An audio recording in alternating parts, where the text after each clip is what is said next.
ખેડા જિલ્લાની શાંતિ ભંગ કરવા માટે કેટલાક લોકો કાવતરું રચી રહ્યા હોય તેવી ગંધ આવી રહી છે.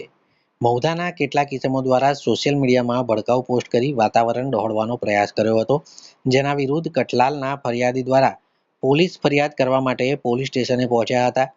જો કે આ ફરિયાદી પોલીસ સ્ટેશને ફરિયાદ કરી પરત નીકળે તે પહેલા જ મોટી સંખ્યામાં અસામાજિક તત્વોનું ટોળું પોલીસ સ્ટેશન બહાર એકત્ર થઈ ગયું હતું.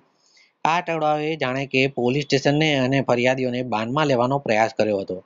પરિસ્થિતિને જોતા મૌધા પોલીસ દ્વારા ફરિયાદીને બચાવવા માટે પોલીસની કારમાં કઠલાલ મૂકવા માટે નીકળ્યા હતા, પરંતુ એક પીઆઈ અને ગણતરીના પોલીસ કર્મચારીઓ સાથે નીકળેલ પોલીસની ગાડી અને ફરિયાદીઓની ગાડીને મૌધા બસ સ્ટેન્ડ પાસે અસામાજિક તત્વોના મોટા ટોળાએ રોકી લીધું હતું અને ત્યારબાદ ફરિયાદીઓની ગાડી પર રીતસરનો હુમલો કરી દેવામાં આવ્યો હતો, જેમાં ફરિયાદી યુવકોની કાર પર દંડા અને પથ્થર મારી કેટલાક અસામાજિક તત્વોએ તેના કચ્ચરગાણ બોલાવી દીધો હતો. ઘટનામાં જીવ બચાવવા માટે ફરિયાદી યુવકો મુઠ્ઠી દબાવી પોલીસની ગાડીમાં બેસી ગયા હતા અને હેમખેમ કઠલાલ પોલીસ સ્ટેશન પહોંચ્યા હતા. ઘટનાની જાણ થતાં જ ખેડા જિલ્લા પોલીસના ધાડે મૌધા ખાતે પહોંચ્યા હતા અને સમગ્ર પરિસ્થિતિને કાબૂમાં લીધી હતી.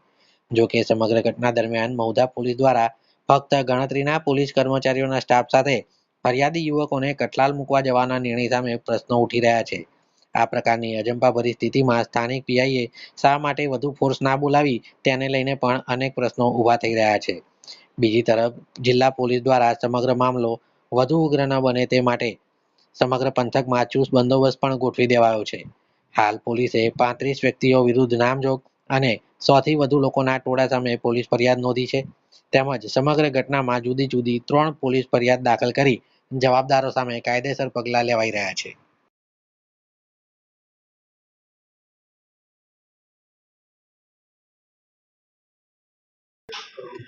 ગઈકાલે સોશિયલ મીડિયા પ્લેટફોર્મ ઉપર એક છોકરાએ જે કોમી વૈમનસ્ય ફેલાય એ પ્રકારની એક કોમેન્ટ કરેલી ઇન્સ્ટાગ્રામ ઉપર, એ અને એના એક મિત્ર છે બંને.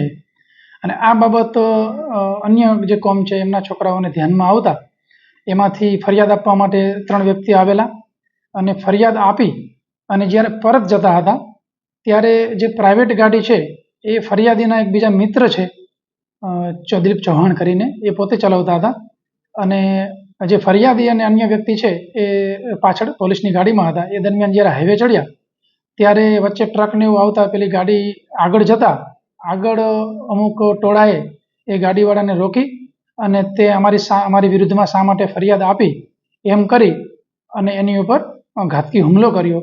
તો આ બાબતે આશરે 101 લોકોના ટોળાની વિરુદ્ધમાં ગુનો દાખલ થયેલો છે અને ત્યારબાદ અન્ય એક ફરિયાદ એ પ્રકારની દાખલ થયેલી છે કે જેમાં એક ઇકો ચાલક નડિયાદથી કપડવંજ જઈ રહેલા હતા અને એમાં જ આ જે ટોળા છે એ વ્યક્તિઓએ કે મોબાઈલમાં અમારો વિડીયો શા માટે ઉતારે છે એમ કરી અને એનો મોબાઈલ ઝૂંટવી લીધેલો. એ બનાવ સ્થળ આ બનાવ સ્થળથી આગળ થોડુંક બનેલું છે અને એ એક અન્ય બીજો ગુનો દાખલ થયેલો છે.